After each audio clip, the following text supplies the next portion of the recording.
you know? So there's growing awareness and interest in these issues, but unfortunately sometimes also it's more spin. It's not really what's happening. Again, cage-free eggs, free range, isn't all that great. Natural. Natural beef can come from cows raised in feedlots given hormones and antibiotics. So a lot of these sort of humane or terms or these things used to sell these products don't really meet consumers' expectations. I remember one time being at a legislative committee talking about gestation crates for pigs.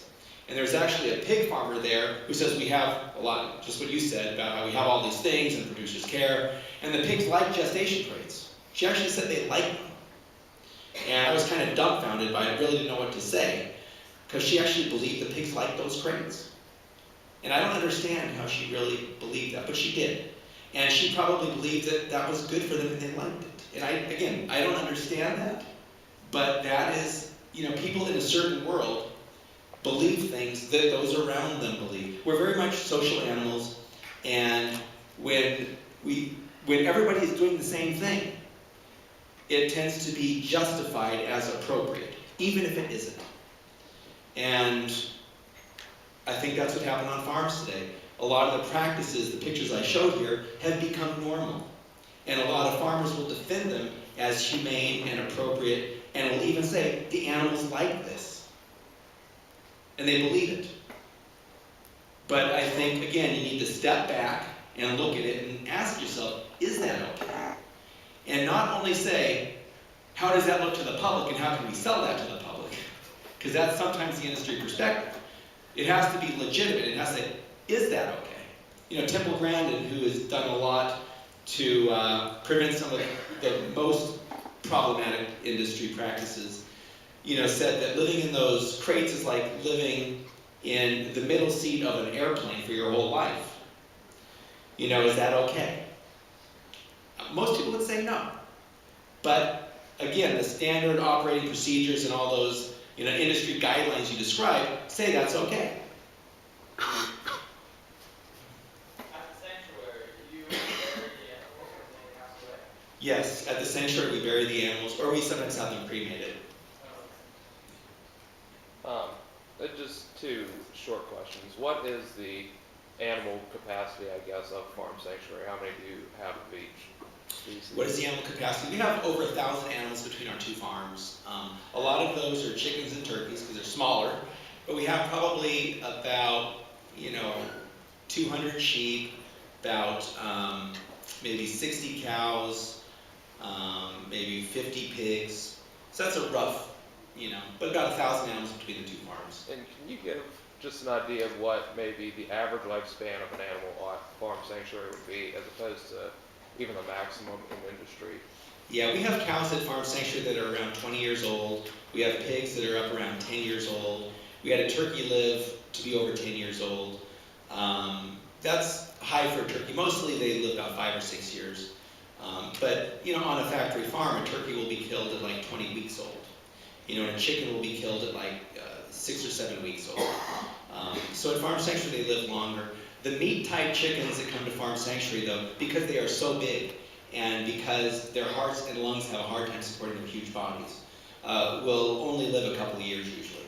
Despite the fact that we put them on high fiber feeds and low protein feeds and with all the necessary nutrients, but they're just so genetically programmed to be so big that their bodies have a hard time carrying that weight. So we do the best we can, but it's challenging. It's challenging, and we're getting animals that have come from an industry that has bred them to be, pieces of meat, and has unfortunately, they're regarded as pieces of meat, and that's what we're challenging. You might not know the details, but when you interact with these sort of oversight committees that are interested in sort of branding different farming techniques as humane, is the composition of the committees, would it be primarily people who have a professional sort of economic investment in the business, or are they the Meyer family from Oscar Mayer? Are they people who run farms, own farms, and they're deeply economically invested in them? Or are they people who are coming at it from an animal ecology, animal psychology perspective? Like, do you find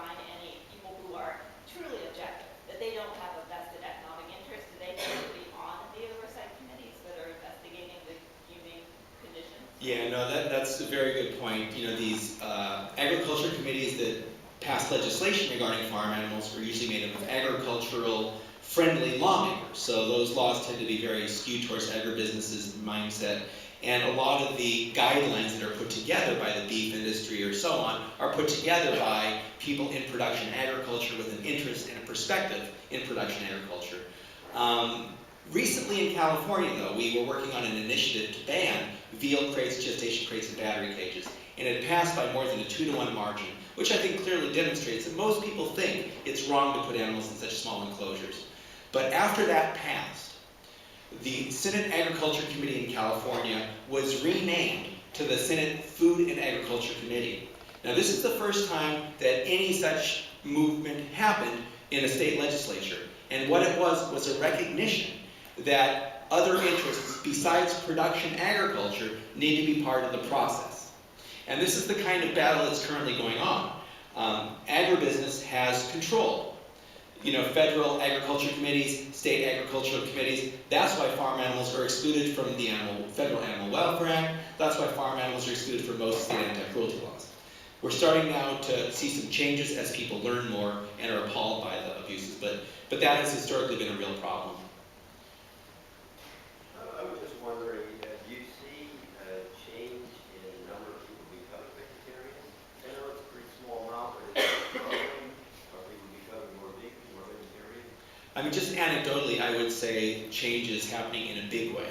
Now, not necessarily people becoming completely vegan, but certainly people eating less animal products. And if you look at places like New York City and LA, you see tons of vegan restaurants that are becoming established and are doing well.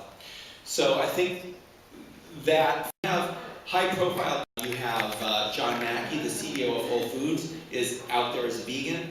So you have people that are in Oprah Winfrey, tried a vegan diet for a while. There's books like Eating Animals that are on the New York Times bestseller list, books like Skinny Bitch, also reaching millions of people promoting a vegan lifestyle. And I wasn't crazy about the name of that book when I first heard it, but it was a brilliant marketing strategy, and they've literally reached millions with that book, including people like Prince Fielder, who won the home run batting title, who's a vegan. So, yeah, I think we're making progress. In terms of measuring the number of vegans in the country empirically and statistically, that's pretty tough, because we're still a pretty small percentage.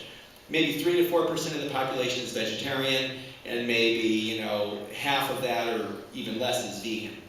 So with most statistical studies, we're actually in the margin of error, so theoretically we might not even exist. So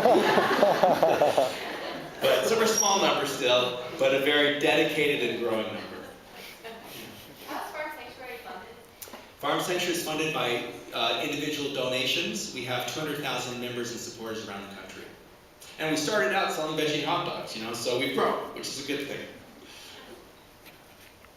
Where do you get your vitamin B12 and iron from?